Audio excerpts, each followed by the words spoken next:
الحمد للہ نحمده ونصلي على رسوله الكريم اما بعد رب اشرح لي صدري ويسر لي امري واحلل عقدة من لساني يفقهوا قولي آمین۔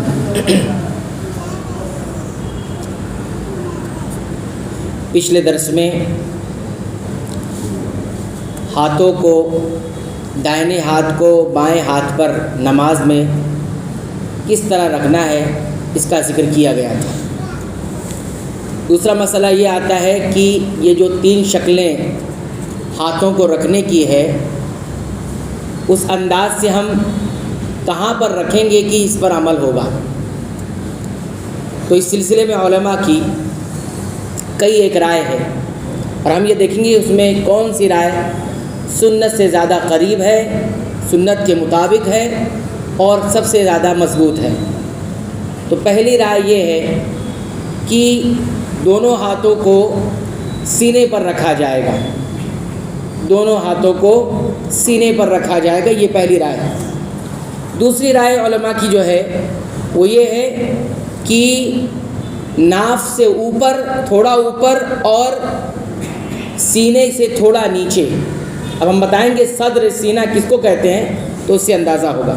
یہ دوسری رائے ہے کہ ہاتھوں کو کہاں رکھا جائے گا، ناف سے اوپر تھوڑا اور سینے سے نیچے، یہ دوسری رائے۔ اور تیسری رائے جو ہے وہ ہے ناف کے نیچے ہاتھ رکھا جائے گا۔ یہ تین رائے ہے، تو ہم تینوں کو دیکھیں گے۔ پہلی رائے جو بتائی گئی ہے وہ یہ ہے، جو ثابت ہے رسول اکرم صلی اللہ علیہ وسلم سے، وہ یہ کہ دونوں ہاتھوں کو ہاتھ باندھتے وقت سینے پر رکھا جائے گا۔ صدر کا لفظ جو حدیث میں آیا ہے، صدر کی تعریف کرتے ہوئے علماء نے یہ کہا، صدر کہتے ہیں جہاں سے ہماری گردن ختم ہوتی ہے، یہ ہڈی سے لے کر اور نیچے جا کر جوف جو ہوتا ہے، پیٹ کا جو خالی والا حصہ جو دبتا ہے، وہاں تک، یہ جو خالی حصہ جوف جس کو کہتے ہیں، یہاں تک پورا سینہ کہلاتا ہے۔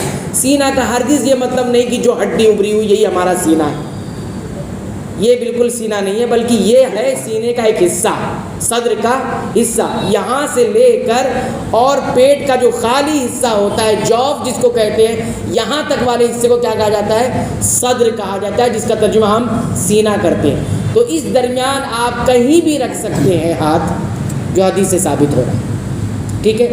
یہاں پہ میرے سامنے تین روایتوں کی روشنی میں ہم دیکھیں گے کہ کہاں پر ہاتھ رکھنا ہے۔ پہلی روایت کے راوی حلب الطائی رضی اللہ تعالیٰ عنہ ہے، وہ فرماتے ہیں کہ میں نے اللہ کے رسول صلی اللہ علیہ وسلم کو دیکھا، ینصرف عن یمینہ وعن یسارہ، کہ آپ صلی اللہ علیہ وسلم نماز ختم کرنے کے بعد کبھی دائیں طرف بیٹھتے تھے چہرہ کر کے، کبھی بائیں طرف چہرہ کر کے بیٹھتے تھے۔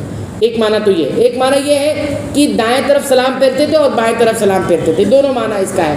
یعنی جیسے میں بیٹھا ہوں نا، تو نبی کریم صلی اللہ علیہ وسلم نماز پڑھانے کے بعد کیا کرتے تھے، کبھی دائیں طرف چہرہ ہوتا تھا آپ صلی اللہ علیہ وسلم کا، اور کبھی بائیں طرف ہوتا تھا، دونوں طرف عمل کرتے تھے، ایک خاص نہیں رکھتے تھے۔ لیکن زیادہ تر بات ہے کہ دائیں طرف نبی کریم صلی اللہ علیہ وسلم کیا کرتے تھے۔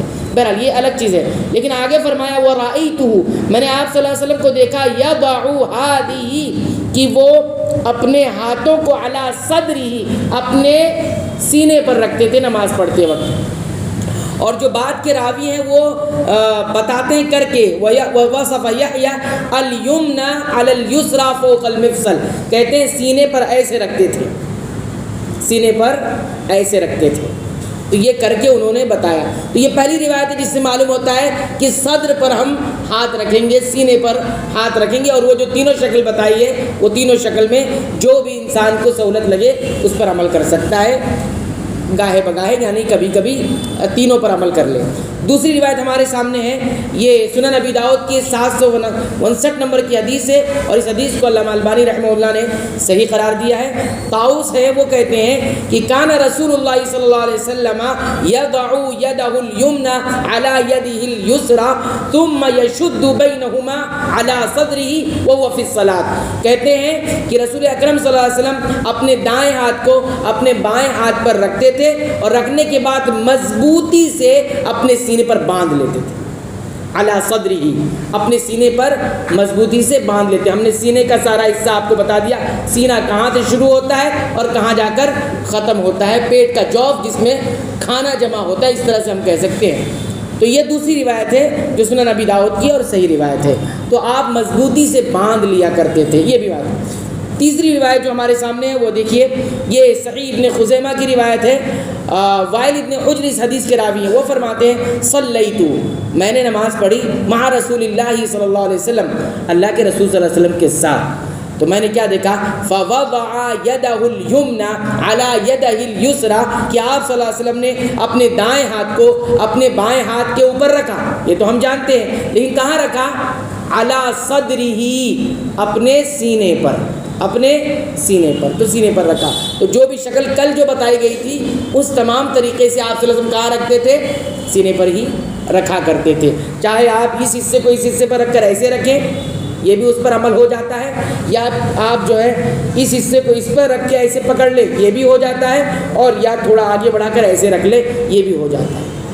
تو یہ ساعد کہتے ہیں. ساعد کہتے ہیں ہاتھ کے اوپر والے حصے کو جو کونی کے قریب رہتا ہے. ٹھیک ہے، اس کو پکڑنا نہیں ہے. کچھ لوگ پکڑ لیتے ہیں کہ کونی تک ہے، تو کونی تک نہیں بلکہ جو قریب ہوتی ہے وہاں تک ہوتا ہے. تو یہ پہلی رائے تھی، اور اس کے بارے میں علماء کہتے ہیں کہ یہ سب سے صحیح ترین بات ہے اور سنت سے سب سے زیادہ قریب ہے، اور یہی ثابت ہے. اس سلسلے میں شیخ ابن باز رحمۃ اللہ علیہ، ابن عثیمین رحمۃ اللہ علیہ، علامہ البانی رحمۃ اللہ علیہ، اور اس طرح بعض سلف، اس تمام لوگ اس پر ہی عمل کیا کرتے اور اسی کو صحیح قرار دیتے ہیں. اب جہاں تک بات ہے کہ ناف سے اوپر اور صدر کے نیچے، یعنی بالکل ناف کے قریب ایسے کر کے رکھنا، تو یہ بھی ہے، یہ لیکن شافعیہ اور دیگر علماء کی بات ہے. اس کو بھی علماء یعنی اس کی احادیث جو موجود ہے اس کو صحیح قرار نہیں دیتے، لیکن بہرحال یہ بھی ایک رائے ہے، اس لیے یہاں پر ذکر کیا جا رہا ہے. اور تیسری رائے جو تھی، بتایا تھا کہ ناف کے نیچے، تو اس کے بارے میں جو حدیث آتی ہے، جتنی بھی حدیث آتی ہے، ایک دو ہی حدیثیں موجود ہیں. کہتے ہیں اس پر محدثین کا اتفاق ہے. بالاتفاق یہ روایت کیا ہے؟ ثابت نہیں ہے. بالاتفاق یہ روایت ثابت ہی نہیں ہے کہ انسان ہاتھ کہاں رکھے نیت بات ہاتھ باندھتے وقت، تحت السرہ، یعنی ناف کے نیچے، ہمارا ناف جو ہوتا ہے اس کے نیچے رکھے، یہ بالکل بھی ثابت نہیں. اور جس صحابی سے لوگ حدیث بیان کرتے ہیں ان کا خود عمل موجود ہے کہ وہ خود سینے پر باندھا کرتے ہیں. یعنی صحیح روایت سے ان کا جو عمل ثابت ہے وہ کہاں ہے؟ اوپر ہے، سینے پر باندھتے تھے. اور ان سے جو روایت آ رہی ہے جس کو ضعیف قرار دیا گیا ہے، وہ کہتے ہیں رسول اکرم صلی اللہ علیہ وسلم نیچے باندھتے تھے. تو صحیح ترین بات کیا ہو گئی ہمارے سامنے کہ ہم جب نیت یعنی ہاتھ باندھیں گے تو کہاں باندھیں گے؟ سینے پر باندھیں گے. اور سینے کی ہم نے تحدید بتا دی کہ جہاں سے ہماری یہ گردن ختم ہو رہی ہے، یہاں سے لے کر یہاں بھی رکھ سکتے ہیں، لیکن بہتر یہ کہ صدر کا اکثر معنی کیا کرتے ہیں؟ بیچ والا حصہ. تو اس طرح سے اگر عمل کریں گے تو عمل ہو جائے گا. ساعد پر رکھنے کی وجہ سے اگر اللہ کے رسول صلی اللہ علیہ وسلم کے عمل کو دیکھیں گے، ساعد پر آپ رکھتے تھے تو تحت السرہ یہ ہو ہی نہیں سکتا ہے. یعنی ہم لوگ ناف کے نیچے اگر باندھنا چاہیں گے تو رسول اکرم صلی اللہ علیہ وسلم کی وہ کیفیت پر عمل نہیں ہو سکے گا. آپ سوچیں گے ایسے رکھو اور ناف کے نیچے رکھو، ہو پائے گا؟ نہیں ہو پائے گا. آپ کر کے دیکھیں گے تو آپ کا ہاتھ بالکل ساعد سے یعنی اس حصے سے ہٹ جائے گا. تو کہنے کا مقصود یہ ہے کہ صحیح ترین بات جو ہے ہمارے سامنے یہی ہے کہ ہم جو ہے سنت کے مطابق ہماری نمازیں ہوں تو یہ ہے کہ سینے پر ہاتھ رکھا جائے. تو جو شکل پھر سے میں ایک بتا دیتا ہوں، یہ ہو گیا ایک شکل. دوسری شکل یہ ہو گیا ایسے پکڑ لیا جائے، ٹھیک ہے. اور کچھ وہ جو روایت ثابت نہیں ہے اس کو لوگ کس طرح ثابت کرتے ہیں کہ اگر ہم نے ایسے پکڑ لیا، 2 انگلی کر لی، پکڑنا بھی ہو گیا اور ساعد پہ رکھنا بھی ہو گیا اور تحت سرہ بھی ہو گیا. اس طرح سے لوگ اس کو بیان کرتے ہیں، بتاتے ہیں، حالانکہ جب روایت ثابت ہی نہیں ہے. خود امام ابو حنیفہ رحمہ اللہ نے یہ کہا ہے کہ جب میں نے کوئی بات بتائی ہے اور میرے بات کے خلاف کوئی حدیث صحیح ثابت ہو جائے تو میری بات کو چھوڑ دینا. تو جب جس حدیث کو پیش کر کے لوگ بتاتے ہیں اس روایت کو بالاتفاق محدثین، کوئی بھی ایسا محدث نہیں ہے جو اس روایت کو ثابت کرتا ہو کہ یہ ثابت ہے، کوئی نہیں کہتا. تو جو چیز ثابت نہیں ہے ہمیں یہ چاہیے کہ ہم اس روایت کو ترک کر دیں، چھوڑ دیں. علماء یہ بھی کہتے ہیں کہ امام ابو حنیفہ رحمہ اللہ کے پاس حدیث پہنچی نہیں پہنچی ہم اس کے مکلف نہیں ہیں، لیکن ہمارے تک جو صحیح حدیث پہنچی ہے ہم اس کے مکلف ہیں، ہم اس کے مکلف ہیں. وہ اپنا جواب دیں گے اور آپ اپنا جواب دیں گے. تو ہمارا منہج یہ ہے کہ جب کوئی بات رسول اکرم صلی اللہ علیہ وسلم ثابت ہو جاتی ہے تو ہم اس بات کو کسی عام امتی کے بات پر اوپر رکھتے ہیں، اس کے نیچے نہیں کرتے. تو بہرحال پوری گفتگو کا خلاصہ یہ ہے کہ سینے پر ہم جو ہاتھ باندھیں گے وہ سینے پر باندھیں گے، اور جس کو لگتا ہے کہ یہ بات درست نہیں ہے وہ غور کرے، دیکھے، لیکن یہ کوشش کرے کہ ہماری نماز کس کے مطابق ہو؟ سنت کے مطابق. کسی امتی کی وجہ سے ہم رسول اکرم صلی اللہ علیہ وسلم کے عمل کو اور بات کو چھوڑ نہیں سکتے ہیں. لہذا اس میں کوئی اختلاف کرنے کی ضرورت نہیں ہے، جھگڑے لڑائی کرنے کی ضرورت نہیں ہے.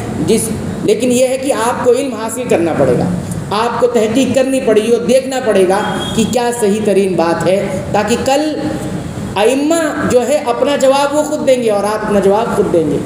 کوئی کسی کے گردن پر رکھ کر آگے بڑھ نہیں سکتا ہے. لہذا رسول اکرم صلی اللہ علیہ وسلم کا عمل ہی قابل قبول ہوگا. اللہ تعالی ہمیں صحیح ترین علم پر عمل کرنے کی اور سنت کے مطابق عمل کرنے کی توفیق عنایت فرمائے. آمین.